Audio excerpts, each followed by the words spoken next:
안녕하세요. 그간 잘 지내셨나요? 숭실대학교 HK 지역인문학센터에서 지원하고 팟캐스트 학자들의 수다가 만드는 근대 전환공간의 인문학 제2회를 시작합니다. 오늘의 주제는 식민지의 민족 자결과 세계 민주주의입니다.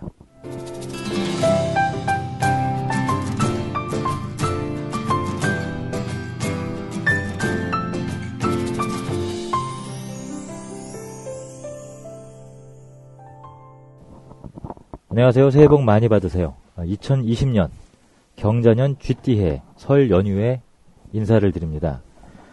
오늘은 지난 시간에 이어서 숭실대학교 HK 사업단과 함께하는 방송 두 번째 시간입니다. 오늘도 함께할 선생님들을 차례로 소개하겠습니다. 안녕하세요. 오지석 교수님. 안녕하세요. 오지석입니다. 네, 설 잘 지내셨나요? 예, 잘 지냈습니다. 뭐하고 지내셨어요? 딸하고 잘 지냈습니다. 아, 네. 따님하고? 예. 네. 자, 그리고 휴명 교수님 나오셨습니다. 예, 안녕하세요. 심영입니다. 어떻게 설 잘 지내셨나요? 예, 설을 잘 지낸 것 같습니다. 제가 처가댁이 마산이라서 마산까지 또 내려오느라고 힘들게 보냈습니다. 네, 거짓말 하시느라고 힘드신 분 있어요. 이래도 되는 거야, 이거? 네. 자, 그리고 우리 세 번째, 목소리가 가장 예쁘신 우리 윤영실 교수님 나오셨습니다. 예, 안녕하세요. 설 잘 지내셨나요? 주부로서 명절 스트레스를 제대로 받으며 잘 지냈습니다. 네, 역시. 제가 인사 말을 하면서 여기 진행지에다가 팁을 넣었잖아요. 한 분씩 설 인사를 간단하게 해달라. 넣어놨는데 나한테만 인사를 하시고 청취자분들을 위한 방송인데 청취자분들을 향해서 설 인사를 하셔야죠. 다시 할까요? 새해 복 많이 받으세요. 네. 새해 복 많이 받으세요. 이렇게 센스가 없어서 방송하기 힘드네요 진짜. 분위기가 좀 화기애애해야 돼요. 왜냐면 더군다나 오늘 우리가 다룰 이 두 번째 주제가 상당히 묵직합니다. 제목 속에 이미 식민지, 민족 자결, 결연한 느낌이 들잖아요 벌써. 게다가 세계 민주주의. 야, 이 한국의 민주주의도 힘든데 세계 민주주의를 걱정해야 되는. 게다가 이게 시로부터 시작되는 거죠. 네, 한 편의 시. 근데 그게 이 세계 민주주의를 향한 일종의 포효라고 해야 되나요? 아니면 결단의 어떤 출정서라고 해야 되나요?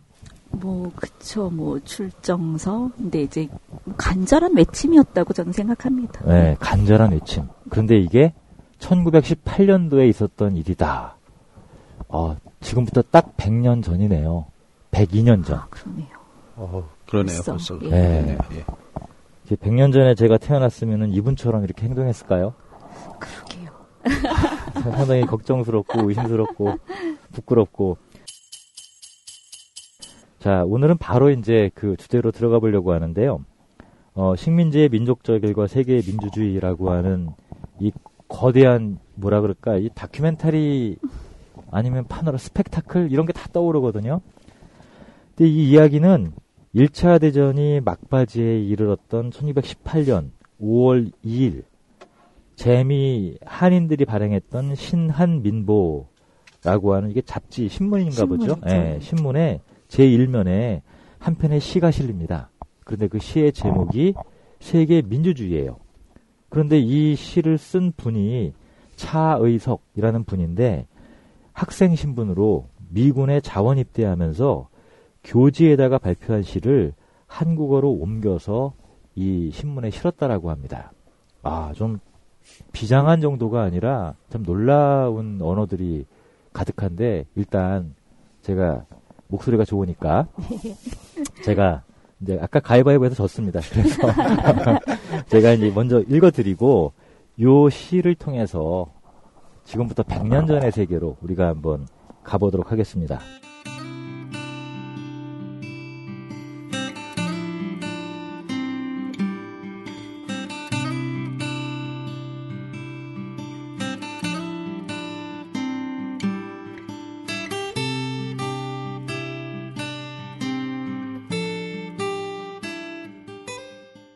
자유의 사람들아 같이 가자. 전제학정에 눌리운 저들로 자유의 행복을 누리게 하고 폭군의 세력을 멸하리라. 별기가 내 앞에 섰구나. 자유의 옹호자가 되어 인권을 위해 싸우리라. 벨지엄, 브리튼, 프렌치 아이들아, 내 너희들로 더불어 같이 싸워주마. 세계 운명이 너희들에게 있거니 무엇이 더 중하여 싸움을 마다할까. 나는 한 만국의 패졸이라. 희생하기 아까워할까. 나의 몸이 비록 적으나 세계를 위해 드리리라. 전쟁 끝나고 승리 얻을 때 세계의 평화는 이로 시작이라. 세르비아, 폴란드 사람 집으로 갈 때 내 나라 동반도 자유하리라.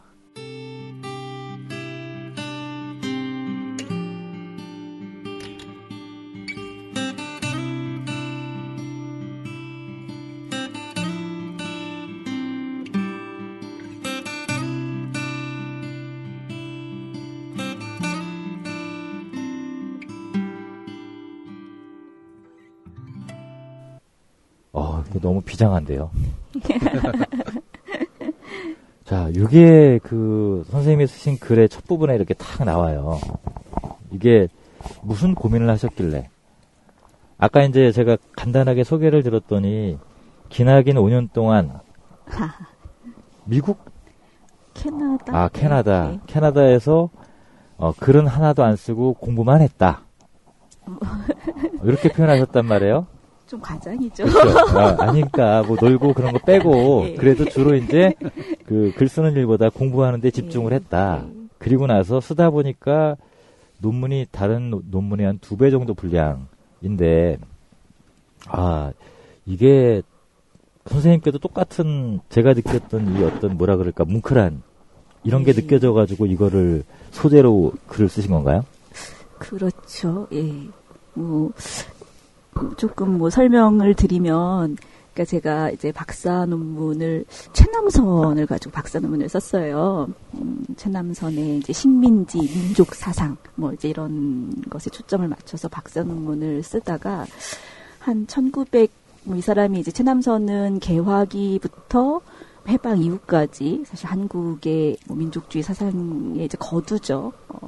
물론 나중에 이제 친일과 관련한 여러 가지 논란도 있긴 하지만 어쨌든 이 사람의 사상을 쫓아가다 보면 이제 식민지 조선에서의 어떤 민족 사상이라고 하는 것을 고민하지 않을 수 없는데 제가 이제 박사 논문을 쓰던 당시에 지금도 그렇지만 한국학계 특히 이제 국문학 쪽에서는 탈민족주의라고 하는 어떤 흐름이 굉장히 이렇게 좀 목소리를 높이고 있을 때였습니다. 그래서 기존에 우리가 이제 막연하게 어떤 민족주의란 좋은 것이야라고 생각하면서 지내왔던 어떤 반세기 이상의 모든 전제들을 뒤집어 엎는 그런 논의들이 이제 막 나오고 있었고 그런 과정에서 저도 이제 굉장히 많이 혼란스러웠어요. 이 민족주의, 민족 사상을 어떻게 해석하고 평가할 수 있을까라고 하는 어떤 질문들 속에서 답을 찾지 못한 채 이제 방황을 하다가 학문적으로 우연한 기회에 이제 이 포닥으로 이제 캐나다에 이제 가게 됐고 그때부터 캐나다, 일본을 거쳐서 이제 다시 한국에 와서 다시 이제 이 한국 학계에서 이제 글을 쓰기 시작할 때까지 한 5년 정도의 공백이 있었거든요. 근데 그 기간 동안 나름대로는 이제 열심히 이렇게 모색하고 공부했지만 정말 글 한 편을 쓰기 어려운 힘든 시간들을 이렇게 보냈는데 그러고 나서 이제 처음 썼던 글이 이 글이에요. 예, 이 글이고 캐나다에 있을 때 이제 우연히 이제 신한민보를 뒤지다가 이 시를 발견하고 이 글을 캐나다에서 그래서 굉장히 이렇게 뭉클하게 다가왔던 지점이 있어요. 그러니까 이 무슨 얘기냐면 민족주의 이런 게 굉장히 이제 커다란 이념의 문제이기도 하지만 결국은 한 사람 한 사람의 어떤 실존적인 결단의 문제이기도 하잖아요. 그래서 이 사람이 1910년대에 이제 한국에서 이제 최초로 1905년에 이제 최초로 이제 하와이로 그 사탕수수 농장에 이주 노동자로 이제 건너가서 10대를 보내고 고학을 하면서 이제 대학까지 갔던 사람인데 왜 이 시점에서 어떻게 보면 자기 목숨을 걸어야 할 수도 있는 그 전쟁에 자원하면서 이런 시를 쓰게 되었을까? 이때 이 사람의 어떤 개인적인 실존의 문제와 그리고 이 민족 식민지에서의 민족 사상이라는 문제와 이 세계 민주주의라고 하는 어떤 이 보편적인 이념이 어떻게 이 만나게 되는가 뭐 이런 질문들을 이렇게 저한테 던져줬던 예, 그런 시입니다. 예.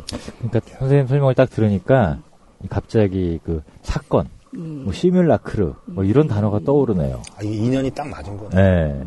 그러니까 한 편의 시를 딱 발견을 했는데 이 중간에 조금 이제 차의석이라고 하는 분에 대한 소개를 하셨는데 조금 더 구체적으로 그러니까 이제 논문을 쓰시면서 조사를 해보니까 이분이 이때 나이가 몇 살쯤? 이때는 20대 초반이었죠. 20대 초반. 예. 그러니까 이 사람이 이제 아까 말씀드렸듯이 이제 1905년에 이제 하와이 그 사탕수수 농장에 그 노동자를 이제 한국에서 모집하면서 최초로 한국에서 이제 이 미국의 대량 그 이민을 가게 되는 고 1세대거든요. 근데 그 당시에 이 사람이 10대 중반이었어요. 그래서 나중에 이제 자서전을 찾아보니까 이 워낙에 집안이 좀 기독교 전통의 집안이었고 그래서 숭실중학을 이제 이 사람 다니다가 그 10대 중반의 나이에 이제 집안에서 이렇게 밀어준 거예요. 너는 미국으로 가야 된다. 그래서 그 하와이 그 이주 노동자 모집 때 자원을 해서 가족들과 다 떨어져서 10대 중반에 혼자 이 미국으로 이제 가게 됩니다. 모든 집안의 기대를 걸머지고. 예. 성함이 차의석이다 보니까 차리석이라고 숭실 출신의 독립운동가가 있습니다. 그래서 그 임정 초기에 이제 그 중요한 역할을 했던 분하고 혹시 가게가 엮어지는 건 아닌지 그렇게 좀 아니 근데 돌림자라든지 이게 이분이 그러면 미국에 갈 때요 기독교 집안으로서 기독교적인 어떤 마인드가 있었다는 것은 전제를 하고 미국에 가는 게 나는 미국에 가서 공부하겠다 이런 마음으로 간 게 아니에요. 아니에요. 그런 마음이 있었던 거예요. 집안에서. 난 공부하러 간 줄 알았는데. 그러니까 그런데 이제 돈이 없으니까 일단 이제 사탕수수 농장에 노동자로 가서 거기서 이제 돈을 모아서 그걸로 이제 이렇게 다시 이렇게 샌프란시스코로 가서 뭐 여러 가지 뭐 아니 처음에 미국에 가려고 하는 뜻이 학문에 대한 뜻은 아니었어요? 그러니까 애초에 학문에 대한 뜻이 있었던 거죠. 그렇죠. 학문에 대한 뜻. 근데 그 발판으로서 경제적인 게 안 되니까 이주 노동자로 간 거다. 그리고 이제 그 초기 이민 사회 보게 되면 그 주로 이제 기독교인들이 주로 많이 그 하와이 이민 가신 분들이 많기 때문에 그런 전통들이 같이 그 신앙의 공동체며 뭐 이런 것들이 그래서 결국 샌프란시스코까지 갔다면 결국 나중에 안도산하고도 다 연결이 되는 그런 것들을 볼 수 있지 않을까. 그 안도산 얘기가 나와서 말인데 그 이 사람의 이제 그 자서전 제가 읽다 보니 거기에 그 안도산과 관련한 굉장히 이렇게 뭐 저한테 굉장히 감동적인 스토리였는데. 그러니까 도산 안창호 선생을 말씀하시는 거죠? 예, 도산 안창호. 그러니까 이 사람이 이제 하와이에서 있다가 뭐 워낙에 이제 공부의 뜻이 있었기 때문에 빨리 돈을 모아서 이제 이 본토로 미국 본토로 넘어가야 되는데 뭐 힘들었겠죠. 그래서 이제 겨우겨우 이제 이 샌프란시스코로 가게 돼요. 근데 거기서도 바로 학교에 들어갈 수 있었던 건 아니고 이제 거기서도 이렇게 노동자로 이렇게 이제 시간을 보내게 되는데 그때 이제 안도산과 만나서 그 샌프란시스코의 재미 한인 공동체에서 서로 이제 일종의 상호부조적인 어떤 관계죠. 공동체적 관계 속에서 이제 이 살아가게 되는데 그래서 처음에 이 안도산이 이제 이 차이석에게 일자리를 구해주는 그런 얘기가 나와요. 이 자서전에. 근데 이 안도산이 어떤 식으로 일자리를 구해주냐면은 그 샌프란시스코의 정말 집집마다 이렇게 찾아가면서 문을 노크를 해서 이런 아이가 있는데 뭐 예를 들어 급사로 좀 써주시겠냐 이렇게 부탁을 해요. 무수한 거절을 당했겠죠. 그러다가 이제 겨우겨우 이제 한 자리를 얻었어요. 그래서 이 차이석이 처음에 이제 이 일자리를 얻은 집에 이제 첫 출근을 하는 날인데 그때는 이제 안도산 그러니까 그 안창호가 이제 혼자 이제 가라고 했는데 이 사람 길을 잃어버린 거예요. 가다가 길을 잃어버려가지고 결국은 그 첫 일자리를 놓치게 돼요. 근데 안도산이 거기에 대해서 이런 방구 이렇게 화를 내지도 않고 다시 또 그 과정을 되풀이하는 거죠. 또 집집마다 찾아가면서 문을 두드리면서 그래서 두 번째 일자리를 구해줬는데 거기서도 이제 이 사람이 뭐 아직 말도 서툴고 일도 서툴고 하니 금세 또 잘립니다. 그래서 이런 과정들을 이제 몇 번 거듭하면서 이제 겨우겨우 일자리를 얻고 하는 뭐 그런 얘기들이 나오는데 어쨌든 이 사람의 그 자서전 속에 기록된 그 안창호의 모습이 진짜 성인이더라고요. 성인. 그래서 근데 저는 오히려 지금 선생님 얘기를 들으면서 그러니까 이 차이석이라고 하는 분이 하와이의 사탕수수 노동자로 가게 된 것도 그렇고, 그러니까 도사 안차고 선생이 그 사람의 일자리를 얻어주기 위해서 집집마다 문을 두드렸고, 이 표현 자체가 당시 식민지 조선이라고 하는 현실을 그러니까 전 세계에 막 아무도 돌아보지도 않는데 문을 두드렸던 그거랑 중첩이 되면서 야, 이분이 지금 소설을 작품을 지금 말로 쓰고 있구나. 야, 이 중의법 맞나요? 이 고등학교 졸업하고 오랜만에 되게 중의적으로 느껴졌어요. 이 차이석이라고 하니까 그만큼 이분은 한 사람의 개인이고 이름은 남겨 있지만 그렇게 역사 속에 거대한 족적을 남긴 사람이 아니잖아요. 근데 그게 이 당시 사람들의 한 사람 한 사람의 삶이었는데 그런데 놀라운 거는 이분이 1차 대전에 참전하기 위해서 보니까 이런 용어가 나와요. 별기가 내 앞에 섰구나. 성조기. 벨지엄, 브리튼, 프렌치 아이들아. 야, 그리고 세르비아, 폴란드 사람 집으로 갈 때. 이 정도면은 이거 코스모폴리탄 아니에요? 예, 그런데 이제 이 코스모폴리탄이라고 할 때는 사실은 이제 세계 시민, 그러니까 자기의 어떤 국가나 민족을 떠나서 이제 뭔가 세계에 직속되는 하나의 개인으로서, 하나의 시민으로서의 세계 시민 이런 상을 떠올리기 쉽잖아요. 그래서 흔히 이제 어떤 민족주의의 배타성 같은 걸 비판하면서 뭐 코스모폴리탄이즘을 지향하는 이제 이런 식의 논리도 있는데 제가 사실 이제 이 글에서 좀 주목하고 싶었던 것은 그렇지 않다라는 거예요. 그러니까 왜 이 사람이 그러니까 만약에 이제 세계 시민 그런 개인들이 직속하는 어떤 세계 시민의 그런 범주라면 굳이 벨지엄, 프렌치, 브리튼의 아이들 이라고 얘기하지 않아도 될 거잖아요. 그러니까 그렇죠. 각각의 어떤 개인들을 호명하면 되는데 민족의 이름들을 호명하고 있잖아요. 그리고 이렇게 말씀드렸듯이 세르비아, 폴란드 사람 집으로 갈 때 내 나라 동반도 자유하리라 라든가 나는 한 망국의 패졸이다. 그러니까 이미 식민지 상황에 처한 어떤 조선 민족이라고 하는 어떤 공동체를 염두에 두면서 이 시를 쓰고 있다라는 거죠. 그래서 이 차이석이라고 하는 개인의 실존과 이 조선 민족이라고 하는 어떤 공동체의 의식 그리고 이 세계 민주주의라고 하는 어떤 보편적 이상이 어떤 식으로 이렇게 만나게 되는가가 사실은 굉장히 중요한 지점이 아니었나라고 생각을 합니다. 예.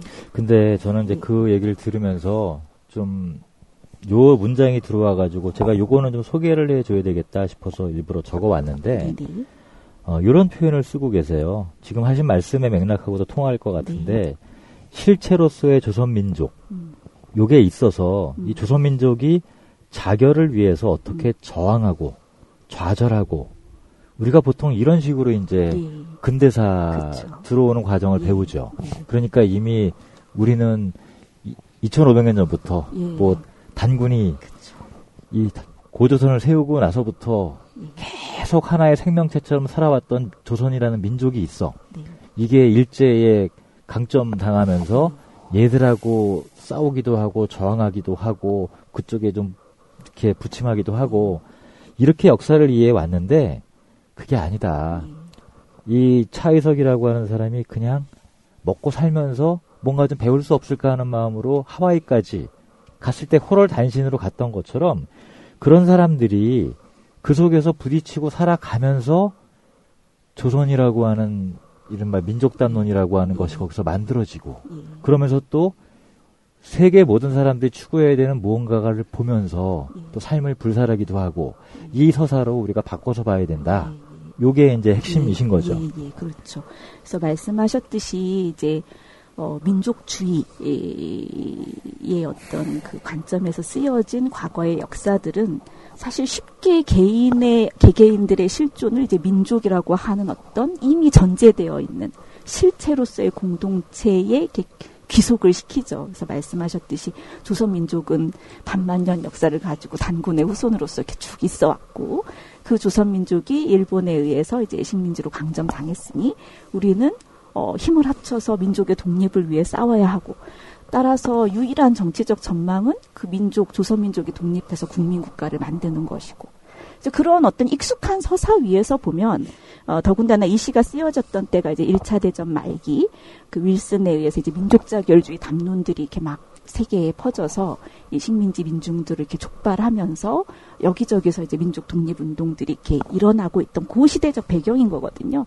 그래서 이것을 이제 얼마든지 민족주의적인 관점에서 아주 익숙한 이야기의 한 사례 정도로 얘기할 수 있는데, 제가 이제 좀 관점을 뒤집어 보고 싶었던 것은, 오늘날의 시점에서는 이제 사실 민족이라고 하는 신화에 대한 비판들이 많이 있잖아요. 그 탈민족주의 논의에 100% 동의할 수는 없지만 그 탈민족주의가 이 민족을 탈신화하는 그런 어떤 전제들을 더 이상 우리가 이렇게 부정하기는 어려운 시점인 것 같아요. 그러니까 즉 민족이라고 하는 것이 뭐 반만년 역사를 가진 어떤 초역사적인 실체다. 그러니까 이런 환상에서는 우리가 이렇게 사실은 벗어나야 하는 게 맞고, 근데 그럼에도 불구하고 역사의 어떤 한 시점, 한 국면에서 이 개개인들이 왜 민족이라고 하는 공동체에 자신을 동일시하면서 이 민족이라고 하는 것을 하나의 정치적인 어떤 주체로 구성하게 됐는가? 이게 이제 중요하다라는 거죠. 예. 자, 이제 계속 이야기를 이어가기 전에 혼자서 이렇게 열띠게 말씀을 하시면 지쳐요. 네. 너무 얘기가 되기 때문에 재밌어갖고. 그래서 잠깐 이제 쉬어도 갈 겸해서 우리 두 분, 이 두 분은 이 시를 들었잖아요, 지금. 어떤 느낌이 드는지. 예? 저는 이론적인 거를 다 떠나서 이거 좀 위험한 생각이다라는 생각이 들었어요. 왜냐하면 이게 적과 나를 이제 완벽하게 구분한 거예요. 해갖고 아까 보편적 이념이라고 생각했지만 저는 코스모폴리타니즘이라고 생각하잖아, 이 사람은. 코스모폴리탄인 자라면 개인주의와 연결되기 때문에 나의 몸은 비록 적으나 세계를 위해 드리리라는 이런 헌신의 의식은 없다고 생각해요. 세계 시민주의자라면. 이건 마치 가미카제가 자기 한국을 위해서 내 몸을 바치겠다라는 것이다. 아니면 중화주의를 위해서 나는 죽겠다라는 것과 뭐가 다른 의식이죠? 이런 어떤 자기 개체의 완벽한 소멸에 의해서 보편적인 뭔가를 내가 살리겠다라는 건데, 이런 의식이 저는 이게 민족이라든가 세계 시민이라든가, 물론 이거 세계 민주주의라고 이 사람 표현했고, 세계 민주주의라는 걸 그 당시에 보편적 이념이라고 생각했고, 그게 미국이라는 걸로 했지만, 만약에 그런 보편적 이념을 중화라고 한다든지, 아니면 일본의 황국이라고 생각한다든지, 이렇게 논다면 그 차이는 뭐가 있는 거죠? 이 사람, 그러니까 멘탈리티 정도로 생각한다면. 이 정도의 희생과 자기 몸을 완전히 죽이고 아주 이런 게, 좀 위험한 사람이네. 이런 생각이 들었는데. 이론적인 걸 떠나갖고 말들이 너무 센 거야. 막 싸우리라, 옹호자는 미국이고, 근데 거기서 이제 사실 그 질문을 이제 반박하는 게 이제 이 글의 전체의 그 과정이기 때문에 한마디로 얘기하기는 어렵지만, 이제 전부 그 반박이에요. 잘 됐다. 자, 그 다음에 일단 그 오지덕 교수님은 읽으면서 저는 일종의 순교자 같은 느낌이 들어요. 역시 피를 못 속여. 그리고 그러면서도 굉장히 개인적인 주체적인 의식이 강하게 느껴지는 것들은 너희들로 더불어 같이 싸워주마. 이런 것들의 표현, 나는이라든지 이런 것들이 강하게 들어있는 것은 또 개인에 대한 생각이 또 굉장히 개별자에 대한 생각도 강하다라는 생각이 좀 들었어요. 주체적으로 내가 가는 거잖아요. 징집당해서 가는 것이 아니라 내가 주체가 돼서 간다라는 그런 부분들은 굉장히 좀 그 당시로 본다면 굉장히 매력적인 생각의 표현이 아닌가. 저는 그렇게 좀 봤습니다. 하나는 좀 순교자적인, 기독교에 너무 유교적 사고와 기독교의 그 훈련이 된 사람들 입장에서는 신을 위해서든 뭘 하는 것, 이거 자체에 대해서 그렇게 두려워하지 않는 모습, 먼저 그런 것들이 아까 말씀하신 것처럼 태생적인 한계가 제가 좀 있어서 그런 걸로 좀 두 분 얘기를 들어보니까 사실은 이 이 글 자체가 상당히 뭐라 그럴까 비장하고 좀 강렬하다라고 했는데 두 분이 했던 표현도 만만치 않게 강렬해요. 가미가제가 나오고 순결자가 나오고 이거 전부 다 피 튀기는 거잖아요. 네. 표현들이 일단 한 가지 이렇게 뭐 짧게 말씀드리고 싶은 건 지금 오지석 선생님 말씀하셨듯이 사실 징집당한 게 아니거든요. 그러니까 정확하게 얘기를 하면 이제 여기에 뭐 이 성조기 별기가 내 앞에 섰구나 자유의 옹호자가 내요 인권을 위해 싸우리라. 마치 이제 미국을 이 자유와 인권을 옹호하는 어떤 이렇게 가장 어떤 문명국의 자리에 놓고 그 미국의 어떤 성조기가 이제 성조기의 어떤 이념에 이 사람이 이렇게 굉장히 맹목적으로 동원된 것 같은 그런 느낌을 주지만 실제로 이제 이 시가 쓰여졌던 그 정황을 보면 이 사람은 이제 미국에서 시민이 아니잖아요. 시민이 아니고 정확히 얘기하면 사실 무국적자라고 할 수 있죠. 그러니까 이 미국에 건너갔을 당시에는 아직 대한제국이 건재했고 정식 어떤 이민 절차를 밟아서 갔지만 그 이후에 이제 대한제국이 멸망하면서 국적상으로는 이 사람은 일본인이에요. 그러니까 일본 식민지 하에서 모든 조선인 출신은 어디로 이민을 갔든 국적상으로는 일본 국적에 귀속되도록 되어 있었어요. 그렇지만 이 식민지 하에서 일본 국적에 소속은 되나 일본 국민으로서의 권리들은 누릴 수 없는 피식민자인 거죠. 이제 그런 상황에서 이제 미국에서 지금 이제 1차 세계대전에 참여할 어떤 시민들을 이렇게 모집을 할 때 이 차이석 같은 그런 이민자, 미국 시민이 아닌 이민자들은 대상이 아니었어요. 그래서 이 사람이 자기가 이제 자원 입대를 하려고 이렇게 열심히 막 뭐 자원을 했지만 처음엔 안 받아줍니다, 미국에서. 넌 시민이 아니니까 필요 없어.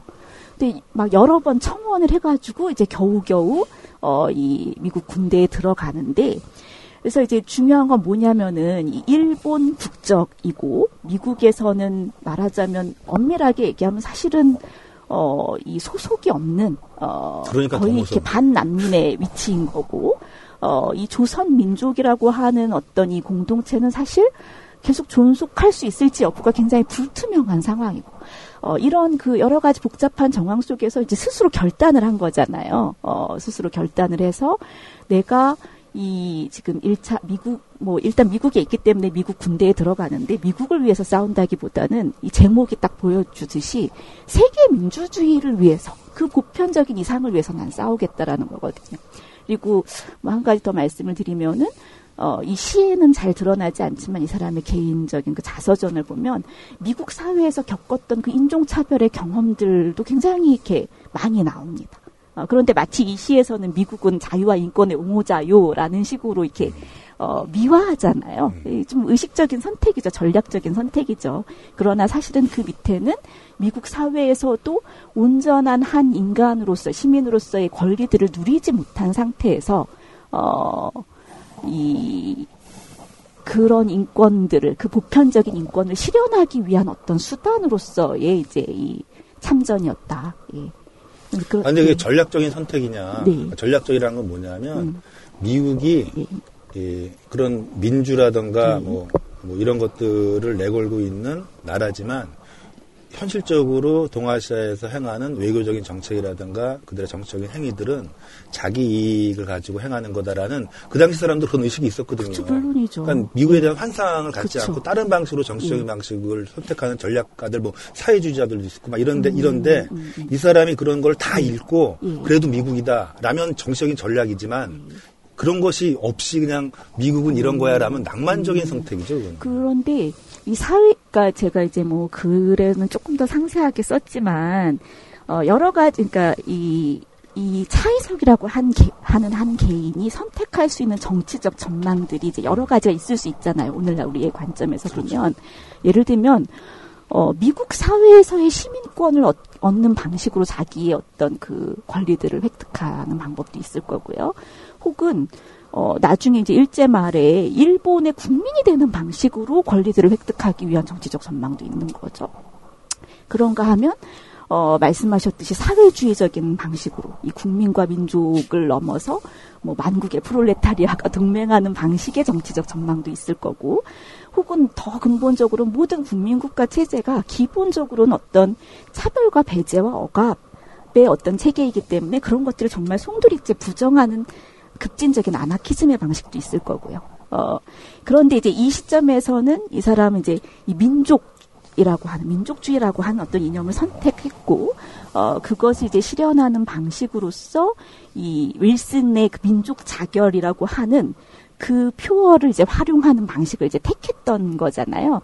그런데 이제 역사적으로 보면 요 1918년이라는 시점이 아직까지는 이 사회주의적인 전망이 이렇게 조선에서 일반화돼 있진 않았던 때고, 어떻게 보면 요 시점이 말하자면 모든 그 아까 말씀드린 여러 가지 정치적 전망들이 마치 빅뱅 이전처럼 어떤 민족 자결이라는 구호 속에 응축돼 있던 시점이거든요.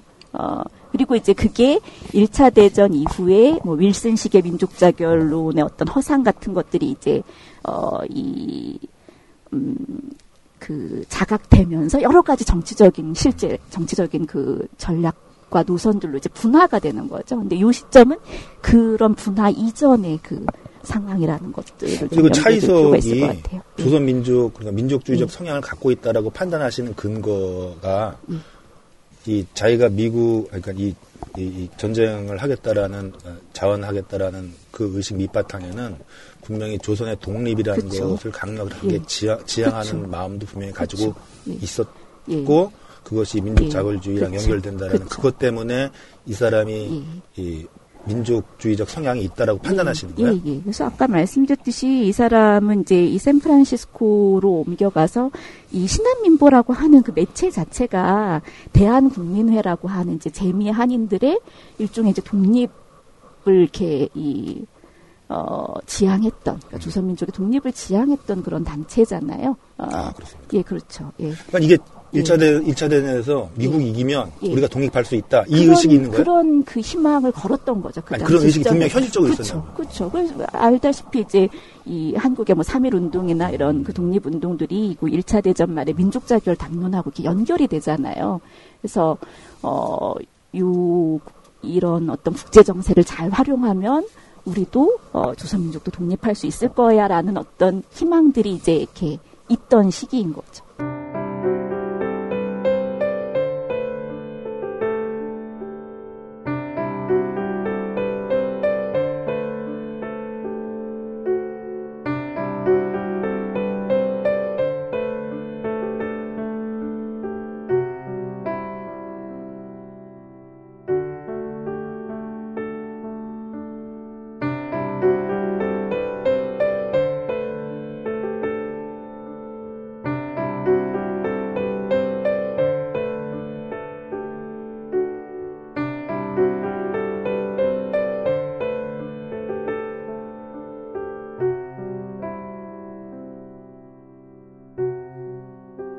네, 저는 이제 이거 들으면서 네.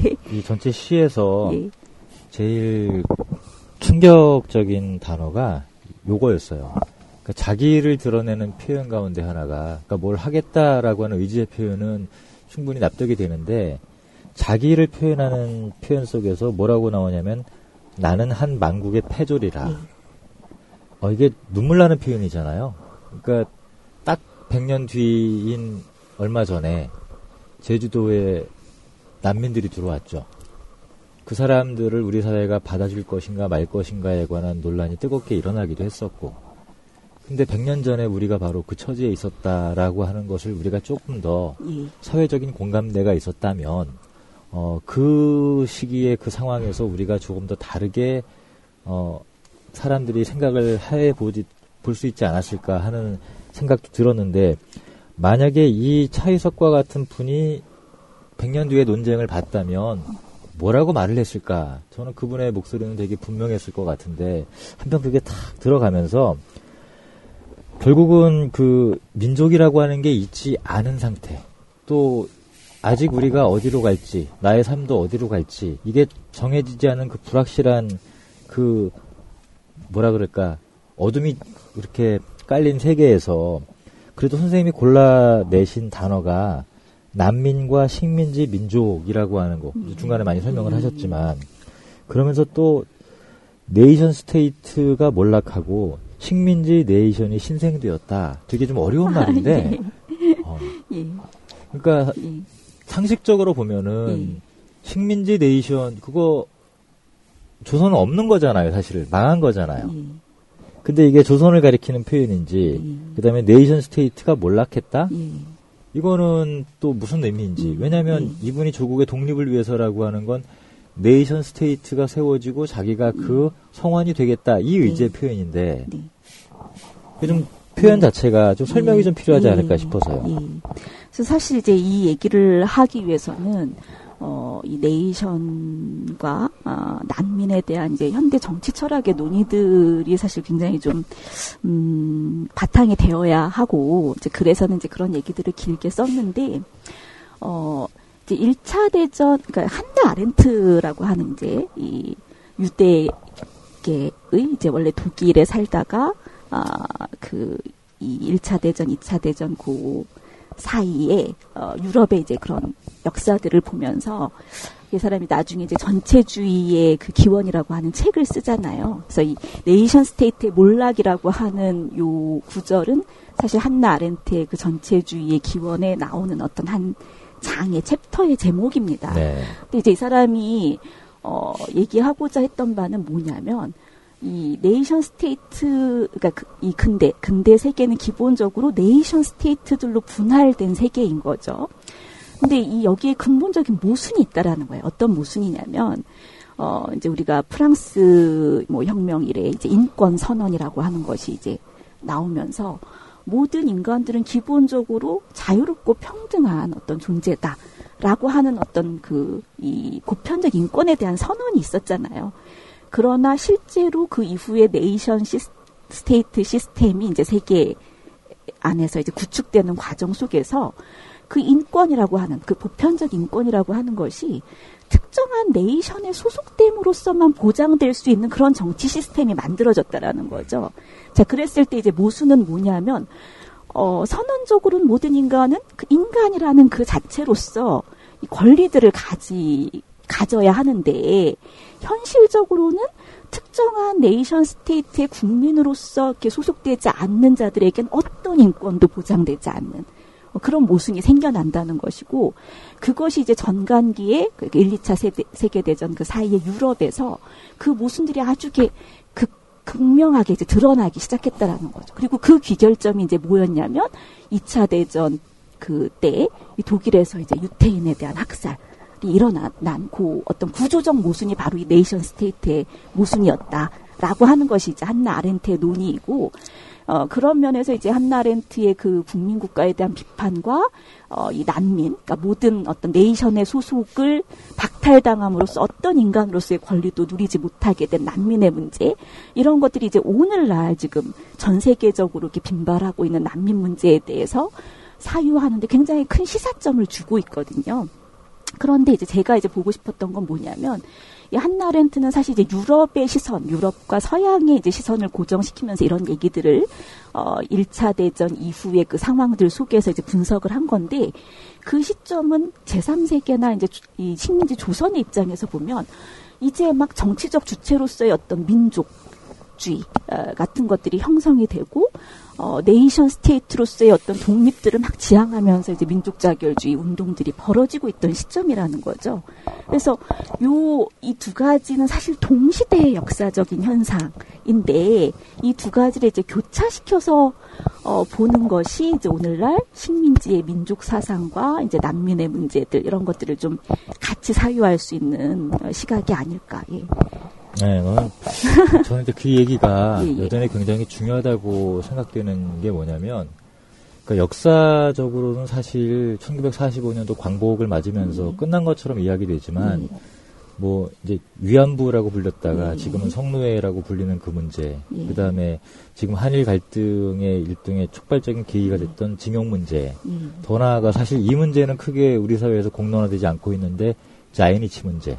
그거 굉장히 심각하잖아요. 그러니까 일본에 살고 있으면서 상당수가 끌려갔던 분들이고, 근데 조선인도 아니고, 한국인도 아니고, 일본인도 아닌, 상당히 많은 분들이 여전히 이렇게 살고 있다라고 하는 이 문제 의식에서 다시 이 차희석이라고 하는 분을 불러서 이 문제를 의제화시킨다라고 하는 건 굉장히 중요합니다. 그러니까 이게 살아있는 문제네요, 아직. 예, 저 그렇게 생각합니다. 100년 전의 문제이지만 굉장히 현재적인 문제이기도 하다고 생각을 하고, 그래서 이제 왜 이 사람이 그 여러 가지의 정치적인 전망들이 아직 완전히 분화되기 이전의 그 시점에서 네이션이라고 하는 것을 이렇게 네이션이라고 하는 어떤 그 공동체, 그런 정치적인 공동체를 이제 추구하게 됐는가? 거기에는 아까 말씀드렸듯이 네이션에 소속되지 않으면 어떤 권리들도 누릴 수 없는 그 세계 질서의 모순들이 있다라는 거죠. 전제되어 있다라는 거죠. 네, 그래도 얼마 전에 사실 끔찍한 일이 있었잖아요. 그러니까 우리나라에도 잘 알려진 그 제일 한국인 학자의 자제분이 자살을 했잖아요. 제가 갑자기 그분 성함이 생각이 안 나는데, 근데 저도 이제 몰랐던 게 그 자이니치로 사는 분들이 이제 결국 이제 성년이 되면서 국적을 선택하는데 선택할 수 있는 국적이 4개다. 하나는 일본으로 귀화하는 거, 하나는 대한민국 국적을 갖는 거, 다른 하나는 조선민주주의 인민공화국 국적을 갖는 거. 그런데 이 분단국의 현실을 인정하는 것이 되기 때문에 차라리 나는 분단 이전에 조선 국적을 갖는다. 이런 선택을 하는 분들이 여전히 있다라고. 왜 최인은의 광장에서도 결국 나중에 제3국을 선택해서 간다는 그런 문제. 이게 1960년만 있는 게 아니라 지금도 여전히 그 문제로 자살을까지 하는 사람이 있다라고 하는 이 부분을 보면서, 야, 네이션 문제가 아직 진짜 끔찍한 문제로 우리 사회 폭력을 여전히 방조하고 있구나 하는 생각이 드니까. 이제 말씀하셨던 이제 자이니치의 조선적이라고 하는 문제랑 이제 한나 아렌트의 문제의식이 굉장히 통하는 지점이 있기 때문에 좀 말씀을 드리면, 네이션이라고 얘기하면 이제 흔히 그냥 국민으로만 이렇게 번역을 하고, 네이션의 정치적인 전망은 뭐 국민국가, 이렇게 이제 생각하기 쉬운데, 한나 아렌트는 이제 아까 말씀드렸듯이 사실 국민국가 시스템의 모순을 비판하고 있는 거거든요. 그래서 나중에 이제 한나 아렌트가 어떤 식으로 질문을 던지냐면, 알다시피 이제 이 2차 대전 중에 많은 유대인들이, 이 난민으로서 어떤 인권도 이제 보장받지 못한 채, 뭐 지구의 쓰레기처럼 청소되잖아요. 학살당하고. 그런 과정에서 이제 많은 유대인들이 이스라엘이라는 이제 국가를, 이렇게 국민국가를 건설함으로써 자신들의 어떤 권리들을, 지키려고 하는 방향으로 나아가죠. 그리고 실제로 이제 이스라엘이 건국됐는데, 거기에서 다시 이제 모순이 시작되잖아요. 이스라엘이 건국되는 과정에서 수많은 팔레스타인인들이 고향에서 이제 쫓겨나거나 아니면 난민화되거나 여전히 이제 그 이스라엘 영토 안에서의 비국민으로서 이렇게 차별을 받으면서 살아가거나. 근데 이 한나 아렌트는 그런 사태를 굉장히 이제 비판적으로 보는 거거든요. 그러면서 분명히 이제 이 국민이 되지 못한 이 지구상의 수많은 그 인구들이 권리들을 이제 찾아야 되는데, 권리들을 확보해야 하는데, 인간으로서의. 그런데 그것이 특정한 국민국가의 국민이 됨으로써만 확보될 수 있는 거라면 거기에서 또 다른 배제와 차별과 모순이 생겨나니, 그러면 이제 어떻게 할 수 있느냐. 그래서 이 한나 아렌트의 질문은 유대인이 이스라엘이라고 하는 어떤 새로운 국민국가의 국민이 되는 방식이나, 혹은 유대인이 이렇게 이주민족으로 살아가는 그 국가가 있잖아요. 뭐 예컨대 독일.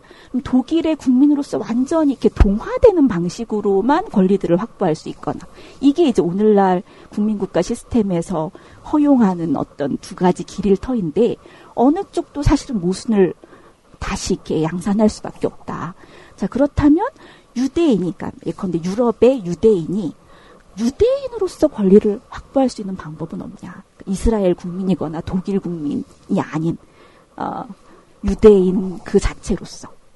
근데 이게 이제 조선 그 자이니치의 문제의식하고 통한다고 생각을 해요. 말씀하셨듯이 그 2차 대전 이후에 이제 많은 그 이 조선인들이 국적을 선택해야 했죠. 자신들의 어떤 삶의 권리들을 확보하기 위해서.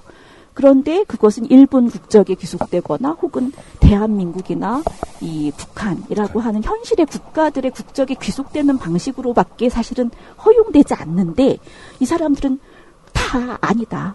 그래서 그걸 넘어서 조선적이라고 하는 현실에 없는 이 국가로서 존재하지 않는 어떤 공동체로서의 귀속을 선택한 거잖아요.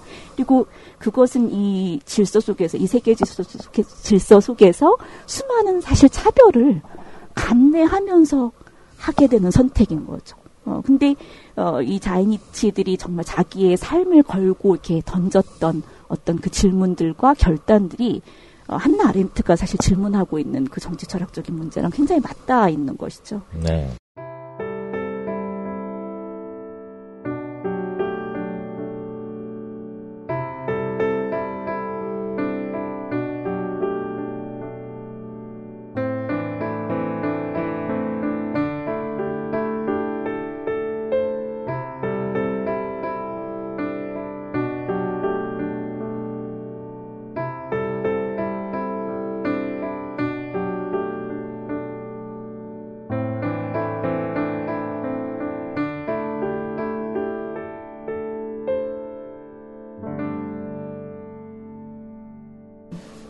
그런 차원에서, 그러니까 이제 이 차위석이라고 하는 분을 우리가 잘 그때로 돌아가 볼 수는 없으니까, 그러니까 광장의 주인공이 제3국을 선택했던 생각이나 아니면은 지금 여전히 자이니치들이 그렇게 결단을 해야 되는 그 순간에 저는 이제 가보지 못했기 때문에 그게 얼마나 또 어떤 분에게는 그게 죽음에 이르기까지 처절한 과정이었는데.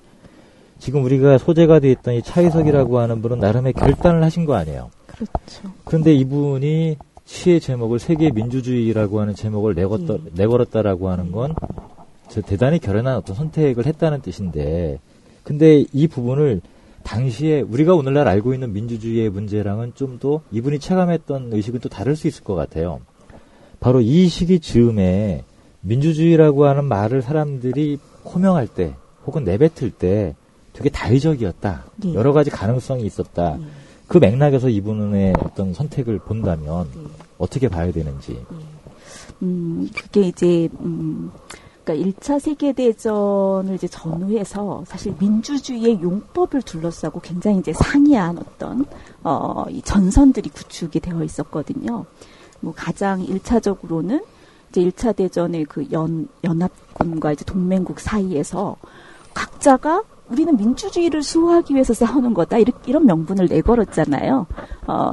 근데 이제 처음에는 양쪽 다 그런 명분을 내걸었는데, 러시아가 이제 짜르 체제일 때 연합군 쪽에 이제, 연합국 쪽에 이렇게 있었기 때문에 사실은 그 전선이라는 게 굉장히 이제 혼란스러웠다가 1차 대전 중에 러시아 혁명이 일어나면서 짜르 체제가 이제 붕괴가 되잖아요. 그 과정에서 이제 이 연합국 쪽에서 이 민주주의라고 하는 어떤 기표죠. 그 기표를 좀 이렇게 독점을 하게 됩니다. 그래서 저 동맹국 쪽에 말하자면 뭐 그 오스만 제국이라든가 그 오스트리아 합스부르크 제국이라든가 유럽의 어떤 구제국들이 이제 존재하고 있었기 때문에 그런 어떤 그 제국의 질서를 넘어서 민주주의적인 질서를 우리가 이렇게 실현하기 위해서 싸우는 거다. 이게 이제 연합국 쪽에서 내건 어떤 이 명분이었던 거죠, 싸움에. 이제 그런 전선이 있었는데 이제 그건 사실 명분과 허울에 불과하다. 좀 더 현실주의 입장에서는 어떤 또 전선이 있었냐면, 신제국, 그러니까 선발 제국주의와 후발 제국주의 국가들 간에 또 논쟁이 있었습니다. 그때 이제 선발 제국주의라 하면 이제 영국, 프랑스 같은 애들이고, 그런 나라들이고, 후발 제국주의로는 이제 독일이라든가 일본이 있었죠. 근데 이 후발 제국주의 입장에서 보면, 영국이나 프랑스가 뭐 민주주의를 수호한다고 하는데 사실은 이거 제국주의 국가들 간에, 열강들 간에 어떤 식민지 쟁탈 과정에서 사실은 전쟁이 발생했다라고 보는 거예요. 그래서 독일이 이제 그런 주장을 굉장히 많이 했고, 일본은 실제로는 그 연합국에, 이렇게 연합국 측에 있었지만, 이들도 후발 제국주의였기 때문에 독일 쪽의 그런 그 논의들에 굉장히 공감을 합니다. 공감을 하면서, 특히 이제 미국 그 윌슨이 얘기하는 민족 자결주의가 얼마나 허울 좋은 명분에 불과한가를 아주 신랄하게 비판을 하거든요. 그리고 그 당시에 실제로 미국과 일본이 같은 연합국 쪽에 있으면서도 굉장히 그 정치적인 갈등이 고조돼서 곧 미국과 일본 사이에 전쟁이 벌어질 거야. 뭐 이런 식의 어떤 소설들이 막 쓰여지기도 하는 그런 시대였어요. 그래서 이런 입장에서 보면 그냥 민주주의라는 건 허상인 거고 실제로는 힘이 곧 정의다. 뭐 이런 그 현실주의 논리가 있었던 거죠. 자, 그런데 사실은 또 세 번째 그 해석이 있습니다. 민주주의를 둘러싸고 이게 단순히 그냥 힘과 힘만의 문제가 아니고 이 윌슨의 이제 민족자결주의는 나름의 어떤 보편적 이상주의를 갖고 있었다. 그래서 이걸 이제 유럽적인 현실주의와 이 미국적인 어떤 이상주의의 대립으로 또 보는 해석이 있어요. 근데 그 관점은 뭐냐면은 뭐 제가 해석하기로는 윌슨이 너무 선한 사람이고 미국이 정말 뭐 자유와 인권을 정말 사랑하기 때문에 이상주의를 내걸었던 게 아니고 이 유럽에서 이제 싹튼 이 제국주의적인 질서가 이미 한계에 도달해 있었다라는 거죠. 그래서 레닌이 이제 그 당시에 뭐라고 얘기를 하냐면 세계가 이미 다 식민지로 분할이 돼서 더 이상 이제 까먹을 땅이 없는 거예요. 자, 그렇기 때문에 이제는 전쟁밖에 남는 게 없는 거죠. 열강들 사이에서 서로 전쟁을 해서 남의 땅 뺏어오기 밖에 남지 않은 이 상황. 이 상황 속에서 이제 1차 대전이 이렇게 발발했다라고 보는 거고, 근데 이렇게 가다가는 이 유럽 사회, 그 서구 사회가 다 같이 공멸할 수밖에 없다라고 하는 위기의식이 있었다라는 거죠. 그런 위기의식 플러스 이미 세계의 식민지 각 지역에서 아주 뭐 역사에는 뭐 뚜렷하게 기록되지 않지만 사실 곳곳에 찾아보면 이미 수많은 저항들이 있어서 그 식민지를 유지하기 위한 어떤 그 제국들의 그 비용, 현실적인 비용들이 막 증가하고 있었고 또 하나는 이 제국주의, 서양 제국주의의 기본 이 이데올로기는 뭐냐면 우리가 쟤네들을 식민지로 삼은 건 쟤네들이 야만이고, 그쵸? 문명화돼 있지 않기 때문에 쟤네들을 문명화시키기 위해서 이 자유와 평등과 그런 이상적인 민주주의 사회로 이끌기 위해서 식민화하는 거다라는 논리가 있었잖아요. 그런데 이제 실제로 서양 제국들이 식민지를 지배하는 과정에서 온갖 폭력과 착취와 억압들이 이제 비일비재했죠. 그리고 그 과정에서 자기들이 명분으로 내건 자유니 평등이니 뭐 민주니 하는 모든 이상들이 내부로부터 이렇게 붕괴되고 있다라고 하는 그런 위기의식. 그래서 이런 여러 가지 위기의식과 한계 상황 속에서 뭔가 새로운 세계 질서를 모색할 수밖에 없다라고 하는 것이 이제 윌슨이 민족자결주의를 내걸고 국제연맹을 만들었던 이제 시대적 배경이라는 거죠. 문제는 그렇게 해서 이제 새롭게 구상된 그 세계 질서가 피식민자 입장에서 볼 때는 여전히 한계가 있는, 그쵸? 여전히 이제 미국 중심일 수 있죠. 그쵸? 여전히 미국 중심이고 여전히 그 문명주의를 깔고 있고, 예. 그래서 뭐 알다시피 윌슨이 식민지 일반의 어떤 해방을 주장했던 게 절대 아니잖아요. 여전히 너희들은 문명화가 덜 됐기 때문에 기다려야 돼.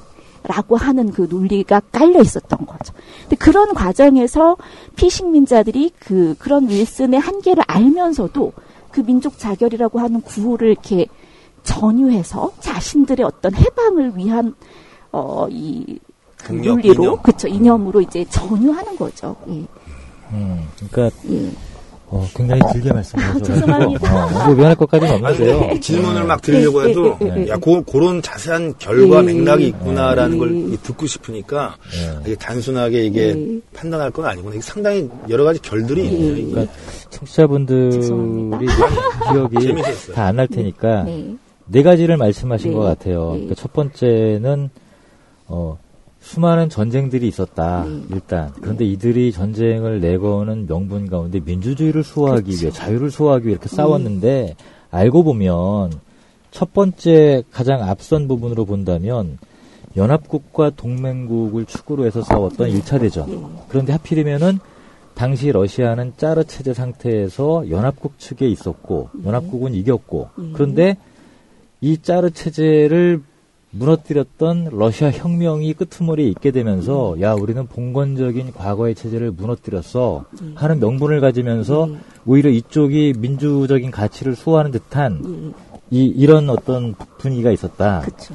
그런데 그거를 다른 각도에서 보면은 예를 들면 미국과 일본의 관계, 전 세계 땅 따먹기 다 했던 선발주자들이 다 깃발 꽂아놓고 야, 우리가 야만족들 이렇게 가르쳐가지고 문명화시키고 있어. 하니까 우리도 그러고 싶은데 갈 땅이 없네 하면서 이제 거기서 이렇게 부딪혔던 그 두 번째 전선. 그런데 세 번째 전선이 이제 예를 들면은 제가 알고 있기로는 그 윌슨의 민족 자결주의라고 하는 것도 그 땅 따먹기 싸움의 일환으로 남미 부분에 대한 자신들의 어떤 이런 것들을 하기 위해서 이제 야 각자 자기가 결정해야지라고 내걸었는데 요거는 이제 제가 첨가한 거예요. 그런데 이 부분을 받아들이는 관점에서 요거는 사실 앞에 두 가지 민주주의를 주장했던 사람들의 어떤 세계사적인 모순들이 폭발하는 상황에서 나름대로 일리가 있어 라고 했던 한 축이 있었다면은 마지막 네 번째는 그게 사실은 그 열강들의 다툼 속에서 나온 말이라고 하는 걸 알고 있음에도 불구하고 식민지에 속해 있던 사람들에게는 그래도 희망의 메시지였다. 그런 지형도로 이렇게 들리는데 뭐 대략 예. 건조하게 쉬운 용어로 하면은 그런데 여기서 이 차이석이라고 하는 분은 이 네 번째 속한 민주주의라고 하는 거기에 투신을 했던 분이다. 이렇게 이해를 하면 되는 건가요? 그래서 이제 저는 그걸 민주주의의 갱신, 그러니까 피식민자의 저항과 민주주의의 갱신이라는 이제 표현으로 이렇게 말씀을 드리고 싶은데, 말씀드렸듯이 이제 여러 어떤 제국 서양, 그러니까 민주주의는 어쨌든 서양에서 이제 출발한 어떤 정치 체제, 근대적인 정치 체제이고 그 안에 어떤 자유나 평등이나 보편적 인권의 어떤 그 이념들이 이제 바탕에 깔려 있지만 현실적으로 이 서양의 여러 국가들에서 그 민주주의라고 하는 기표를 내걸고 행했던 어떤 그 정치적인 실천들은 이미 민주주의적이지 않았던 거죠. 민주주의의 아주 기본적인 어떤 보편적인 가치들을 훼손하는 방식으로 그걸 이용만 했을 뿐이잖아요. 자, 그런 그 한계 상황 속에서 피식민자들이 이 민주주의라고 하는 혹은 민족 자결이라고 하는 그 민족 자결과 민주주의라고 하는 그 두 가지의 그 이념들을 겹쳐 놓음으로써 서양에서는 이미 이 실질적인 어떤 그 저항 혁명의 이 동력을 상실해버린 민주주의의 용법을 급진적으로 갱신하고 있다. 누구에게나 인권이 있어. 누구에게나 자유롭고 평등할 권리가 있어. 민족 자결주의가? 그렇죠. 그것들을 요구한 거니까요. 그러니까 이 윌슨의 입장에서 보면 조선 민족은 아직 그런 민주주의의 자격이 없는 거거든요. 얘네들은 아직 덜 문명화되어 있기 때문에. 민족 자결주의를 너무 낭만적으로 보는 거 아니에요? 그러니까 갱신이라고 얘기를 한 거죠. 그러니까 윌슨은 그런 의도로 얘기한 게 아니고 민족 자결주의를 얘기할 때 윌슨은 여전히 이 문명화의 어떤 위계들을 전제하고 충분히 문명화된 민족들만 자결할 권리가 있어라고 얘기한 거고, 그래서 윌슨이 민족 자결주의를 통해서 독립시키려고 했던 나라들은 1차 대전의 동맹국 측에 있었던 그 제국 하에 그 민족들을 이제 독립시켜서 이제 신생 분민국가들이 생겨난 거거든요. 중부, 동부 유럽에서. 그러나 아시아나 뭐 아프리카 뭐 이런 민족들에 대해서는 전혀 민족 자결의 권리를 인정하지 않은 거죠. 윌슨은. 그리고 그것이 이제 서양 세계의 일반적인 관념이었던 거고. 그런데 이제 그 논리를 이제 강탈이라고 제가 이제 표현했는데, 피식민자들이 그 민족자결주의라는 표어를 강탈해서 누구나의 보편적인 해방을 위한 논리로 전유를 했다는 거죠. 예. 그러니까 이게 참 1차 대전에 참전하겠다라고 하는 나름대로의 개인적인 출사표잖아요. 근데 그 개인적인 사건이지만 사실은 세계사적인 사건이기도 하고, 그 세계사적인 사건의 의미로 이거를 중층적으로 이제 읽어내시려고 한 거죠. 힘드네요. 힘들지만 제가 이제 더 이렇게 말씀드리고 싶은 건 이 시가 실렸던 게 이제 신한민보라는 매체였고, 이 시 자체는 아까 얘기했듯이 굉장히 미사역으로 이렇게 포장돼 있는 것 같고, 뭔가 미국을 굉장히 이렇게 막 그 이상화하는 듯한 그런 느낌인데, 이 신한민보 지면에 실린 그 다른 글들과 그래서 이제 같이 읽을 필요가 있다라고 생각을 해요. 그러니까 예를 들면은, 그러니까 이 발화가 누구를 청자로 설정하고 있느냐에 따라서 그 어조가 다르거든요. 그러니까 예를 들면은 1차 대전이 끝났을 때 신한민보에 미국 대통령에게 드리는 치하서라는 글이 실려요. 그래서 윌슨에게 실제로 이제 대한국민회에서 보낸 거예요, 편지를. 그래서 막 이렇게 윌슨의 민족 자결주의와 막 이런 것들을 막 이렇게 예찬하는 그런 글들을 보냈고, 그게 이제 신한민보에 실려 있는데, 그거랑 같은 지면에 이 민족 자결과 관련한 이제 그 내부, 그러니까 이 조선인들 내부용의 그런 글을 보면 어떤 얘기들이 나오냐면 이 민족 자결주의가 강대국들의 허울에 불과하다 이런 얘기를 해요. 그 논설에서. 그래서 어떤 사람들은 이게 그냥 명분이고 말뿐이기 때문에 실제로 그렇게 세계가 바뀌지 않을 거야라고 말하는 사람들도 있다. 그러나 이게 강대국들이 자기들의 어떤 세계 질서를 이 정당화하기 위해서 만들어낸 허울뿐인 말이라 해도 이미 그 말의 전매권 라고 표현을 하는데 그 말의 전매권은 윌슨에게 있지 않다라는 거예요. 이미 세계의 모든 그 지역의 그 식민지의 민중들이 자유라는 그 사상을 머릿속에 심어서 그 역량들이 막 터져 나와서 더 이상 너희들이 그거를 그 말을 전매하려고 해도 독점하려고 해도 할 수 없을 거다. 그래서 우리가 지금 민족자결이란 말을 가지고 독립을 요구할 때 이것은 서구 열강들에게 우리 독립시켜줘. 그게 아니라는 거예요. 이건 결국은 힘의 겨루기다. 그러니까 우리가 이렇게 더 이상 억압을 참지 못하고 더 이상 이 터져 나오는 자유의 열망을 참지 못해서 우리가 이렇게 들고 일어났을 때 그 힘의 그 역량의 겨름 속에서 이 민족자결이라고 하는 어떤 보편적 이상, 세계 민주주의라는 보편적 이상은 그때 이제 결판이 날 거다. 그래서 너희들의 말 한두 마디에 우리가 기대는 게 아니다. 이런 얘기들을 합니다, 논설에서.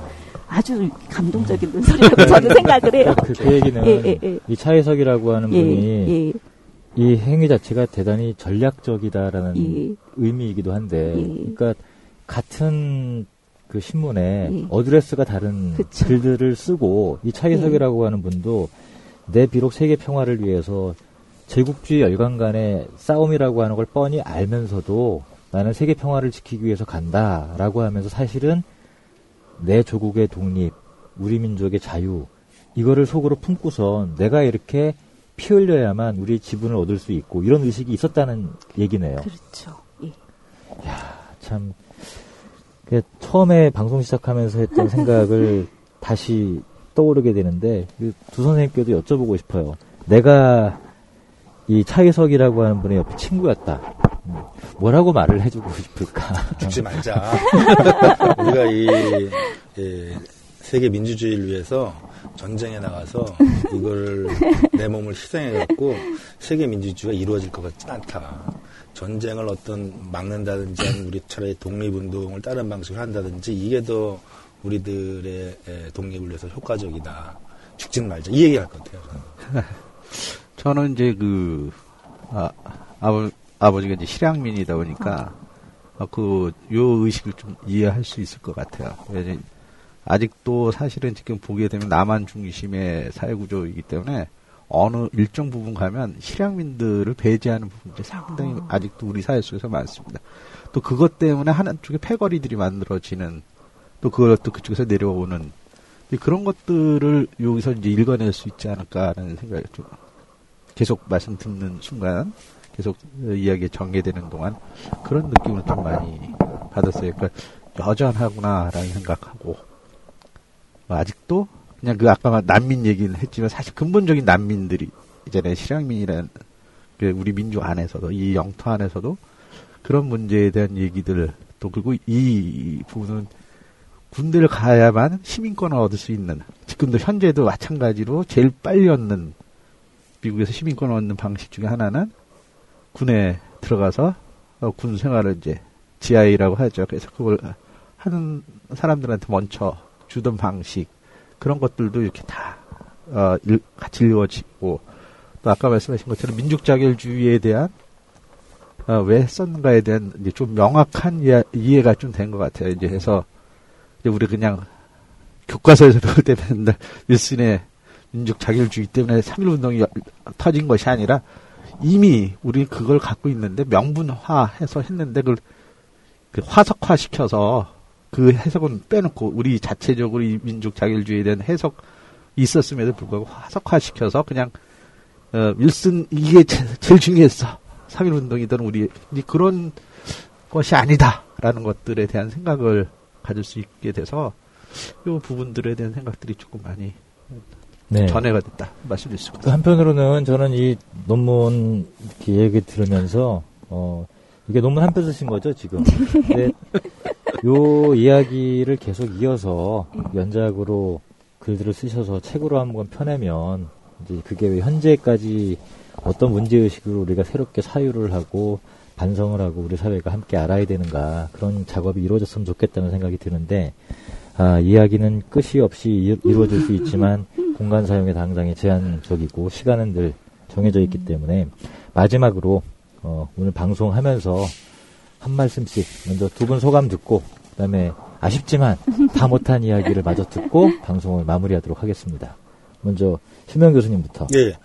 전 오늘 얘기를 제가 이렇게 질문도 안 드리고 차분히 들은 이유는 이게 그 당시의 결들의 맥락이 좀 복잡하고 여러 가지 것들이 이렇게 섞여 있구나라는 생각이 들었어요. 그래갖고 제가 아직 내공이 딸리는구나. 함부로 그 당시의 얘기를 안다고 얘기하면 안 되겠구나라는 아주 급 반성 모드가 돼버렸습니다, 오늘. 네, 오 교수님. 예, 이제 평소에 관심 있었던 자연이치 문제라든지 이런 것들에 대해서 볼 수 있는 또 다시 한번 생각해 볼 수 있는 아주 좋은 기회가 됐다라는 걸로 말씀드릴 수 있을 것 같아요. 하고 그 나이에 가서 얼마나 외로웠을까. 아까 말씀하신 것처럼 그걸 어떤 방식으로 풀어낼까에 대한 고민도 이 속에 남아있는 건 아닌지. 아까 말씀하신 것처럼 국민이 아니라 시민이 안 되면 속하지를 못하잖아요. 국민은 될 수 있지만 진짜 권리는 시민 아니면 주어지지 않는 사회구조들 속에서 시민이 되고자 하는 그런 열망도 좀 보여지는 것 같고요. 또 우리도 마찬가지 아닌가. 또 아니면 그러면서 우리도 계속 차별하는 의식의 출발은 뭘까에 대한 고민을 이번 들으면서 많이 같이 생각을 나눌 수 있어서 참 좋은 시간이었다 그런 생각이 듭니다. 네. 네. 예. 마지막으로 꼭 이렇게 다시 한번 강조하고 싶은 것은 그러니까 이제 민족이라는 이름으로 싸운 거잖아요. 그럼에도 불구하고 그것이 이제 오늘날 우리가 쉽게 민족 이퀄 국민이라고 얘기하는 그 국민국가의 어떤 정치적 전망 혹은 시민대기의 정치적 전망으로만 환원되지 않는 잉여들이 있었다라는 얘기를 꼭 하고 싶고요. 그래서 이 사람이 이제 민족자결주의와 함께 왜 세계 민주주의를 내걸 수밖에 없었는가에 대해서 우리가 좀 더 깊이 생각해야 되지 않을까 해서 단순히 우리 민족만 독립해서 우리의 국민국가를 만들면 돼로 끝나는 그런 이상이 아니었다라는 거죠. 그래서 누구나의 권리, 세계 모든 인간의 누구나의 권리를 추구하는 어떤 정말 보편적인 이상들이 있었던 것이고 그렇기 때문에 나의 권리를 요구하기 위해서 다른 모든 이의 권리를 함께 요구할 수밖에 없는 그런 이상들의 추구를 위해서 이렇게 노력했던 어떤 역사적 장면이라는 것을 강조하고 싶습니다. 네, 그러니까 글이나 책 사상보다 그 숙연해지는 거는 한 사람이 삶을 불태울 때인데 저는 다른 이야기를 드리는 것보다는 이분의 이야기를 다시 한번 읽는 게 제일 좋을 것 같아요. 근데 마지막으로요. 꼭 아까 질문 드리고 싶었는데 이분이 마지막이 어떻게 돼요? 마지막에 지금 시간이 간단하게. 나중에 그러니까 이 사람이 이제 군대에 있을 동안 그러니까 군대 들어갈 때는 군대에 들어가면 시민권이 보장되라는 게 전혀 없었어요.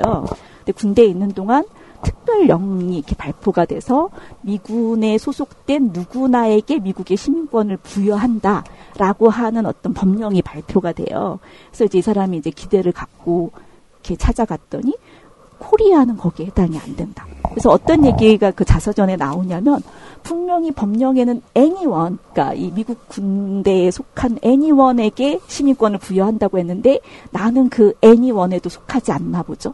이런 말이 나오는데 아주 상징적이죠. 예. 제가 한번 꼭 읽어봐야 되겠네요. 예. 네, 이분의 이름은 차이석입니다. 나는 한 만국의 패졸이라 희생하기 아까워할까. 나의 몸이 비록 적으나 세계를 위해 나 차이석의 몸을 드리리라. 너무 무서워서. 자, 아쉽지만 이 이름을 우리가 잊지 않고 기억하는 것만으로도 이분에게 자그마한 위안이 되지 않을까 하는 생각이 듭니다. 이렇게 해서 한국연고재단이 지원하고 숭실대학교 HK 지역인문학센터에서 기획, 팟캐스트 학자들의 수다와 함께하는 방송, 근대 전환공간의 인문학 제2회 식민지 민족자결과 세계의 민주주의 편을 마칩니다. 오늘 세 분 교수님 고생하셨습니다. 예. 예, 청취자 여러분 다음 시간에 다시 뵙겠습니다. 안녕히 계세요. 안녕히 계세요. 감사합니다.